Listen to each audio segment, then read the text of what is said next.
नारायणपुर नाम के गांव में राधा नाम की एक लड़की अपने भैया भाभी के साथ रहती थी।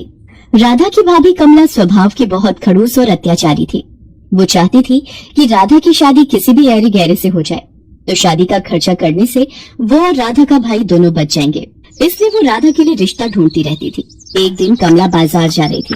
रास्ते में उसने देखा एक बहुत ही मजबूर और गरीब भिखारी लड़का अपनी बूढ़ी माँ की दवाई के लिए लोगों से भीख मांग रहा था। वो कमला के पास आता है और उससे कुछ पैसों की मदद मांगता है। मेरी मदद करो, मेरी माँ बहुत बीमार है और मेरे पास उनके इलाज के लिए बिल्कुल भी पैसे नहीं है। मैंने बहुत लोगों से काम मांगा पर कोई भी मुझे काम नहीं देता। मेरी मदद कर दो, आपकी बहुत मेहरबानी होगी। ये भिखारी लड़का मेरे बहुत काम का है। अगर मैं इस भिखारी से राधा की शादी कर दूं, तो हम उस आफत से छुटकारा पालेंगे और हमें 1 रुपया भी राधा की शादी में लगाना नहीं पड़ेगा और हमारे सिर से बला टल जाएगी। फिर हम पति पत्नी आराम से रह सकेंगे। मैं तुम्हें पैसे दे सकती हूँ, पर तुम्हें मेरे लिए काम करना होगा। आप जो कहोगे मैं करूँगा, पर इस वक्त मेरी माँ के इलाज के लिए मुझे पैसे दे दो। कमला उस लड़के को कुछ पैसे दे देती है और घर आ जाती है। अगले दिन राधा का भाई योगेश काम पर जा रहा था। तभी वो योगेश से बोली, योगेश, मैंने अपनी राधा के लिए एक बहुत ही अच्छे लड़के का रिश्ता देखा है। अगर तुम हाँ कहो तो मैं उस लड़के को आज ही घर पर बुला लेती हूँ। पर कमला, लड़का कैसा है, क्या करता है, कैसा खानदान है? हमें ये सब भी तो देखना पड़ेगा कि नहीं?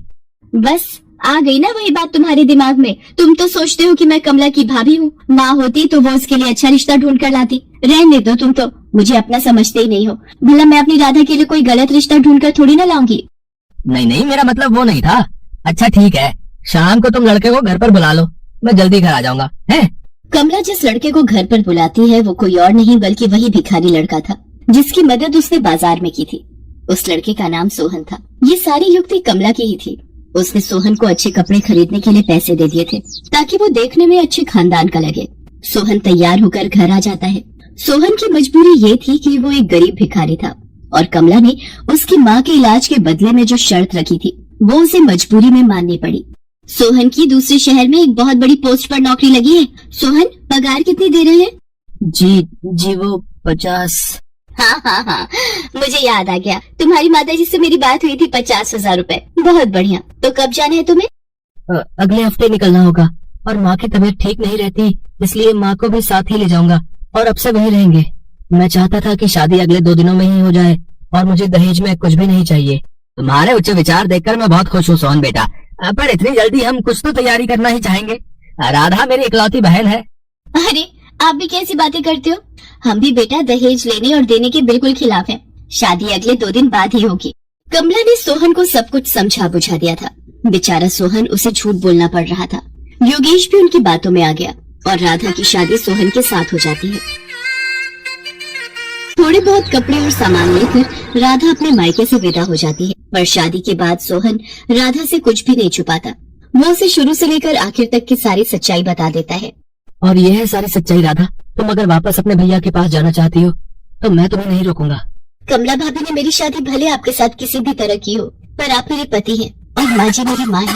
आप दोनों जहाँ रहेंगे मैं वहीं रह लूंगी। मैं वापस जाकर अपने भैया को और कष्ट नहीं देना चाहती। राधा सोहन और उसकी माँ के साथ दूसरे गांव के लिए चल पड़ती है।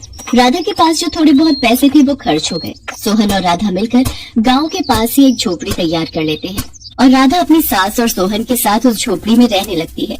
सोहन के पास कोई काम नहीं था, इसलिए वो राधा के साथ मिलकर जंगल से लकड़ियां काट कर लाता था और उसी को बेचकर वे गुजारा करते थे। एक दिन सोहन और राधा जंगल में लकड़ियां काटने गए हुए थे। अचानक बहुत तेज मूसलाधार बारिश हो गई। वो दोनों कुछ देर जंगल में ही रुक गए। तभी उन्हें किसी के कराहने की आवाज आती है। वो दोनों देखते हैं एक गहरे गड्ढे में एक बूढ़ा व्यक्ति गिरा हुआ है और बहुत ही कमजोर हालत में है। राधा और सोहन किसी तरह से उस बूढ़े व्यक्ति को गड्ढे में से बाहर निकालते हैं और अपनी झोपड़ी में ले जाते हैं और उस बूढ़े व्यक्ति की बहुत सेवा करते हैं। अगले दिन बूढ़े व्यक्ति को होश आता है। तुम दोनों ने मेरी जान बचाकर मेरे ऊपर बहुत बड़ा एहसान किया है। मैं पेशे से एक जादूगर हूँ। जंगल के रास्ते घर जा रहा था। गड्ढा झाड़ियों से ढका हुआ था। शायद किसी ने जंगली जानवर को पकड़ने के लिए ही वो गड्ढा खोदा था। पता नहीं, शायद बारिश में नजर नहीं आया और मैं उस गड्ढे में गिर गया। तुम दोनों वहाँ नहीं आते तो मैं शायद बच भी नहीं पाता। बाबा, ये गरम गरम हल्दी वाला दूध पी लीजिए। अच्छा, तुम सब यहाँ रहते हो? सोहन उस बूढ़े जादूगर को अपनी सारी बात बताता है। अब तुम सबको परेशान होने की कोई जरूरत नहीं है। आज से ये झोपड़ी एक जादुई आलीशान झोपड़ी में बदल जाएगी और तुम जो कुछ भी मांगोगे वो पल भर में पूरा हो जाएगा। इतना कहकर वो बूढ़ा जादूगर वहाँ से चला गया और उनकी वो झोपड़ी आलीशान बन गई। अब राधा, सोहन और उसकी माँ आराम से उस आलीशान झोपड़ी में रहने लगे। उनके पास किसी भी चीज की कोई कमी नहीं थी। राधा, सचमुच तुम हमारे लिए लक्ष्मी रूप में आई हो। तुम्हारे आते ही हमारे सारे दुख दूर हो गए। माँ जी, मैं चाहती हूँ मैं कुछ दिनों के लिए भैया भाभी से मिलाऊं। हाँ हाँ, सोहन तुम्हें तुम्हारे मायके जरूर ले जाएगा। राधा बहुत सारे उपहार और मिठाइयाँ लेकर अपने भैया भाभी से मिलने जाती है। योगेश अपनी बहन राधा को देखकर बहुत खुश था, पर कमला की तबीयत बहुत दिनों से खराब थी। शायद उसने जो गलतियाँ की थी उनकी वो सजा भुगत रही थी। राधा, मैंने तुम्हारे भैया को सारी सच्चाई बता दी है। पता नहीं कैसी बीमारी लगी है कि ठीक होने में ही नहीं आ रही। मुझे माफ कर दो राधा। भाभी, ऐसा न कहो, आप बिल्कुल ठीक हो जाओगे। राधा वापस अपने घर जाती है। मेरी भाभी की बीमारी दूर हो जाए, ऐसी दवा मुझे मिल जाए। राधा वो दवाई अपनी भाभी को पिलाती है और उसकी भाभी बिल्कुल ठीक हो जाती है और राधा को गले लगा लेती है। उस दिन से राधा अपने परिवार के साथ खुशी खुशी जीवन बिताने लगती है।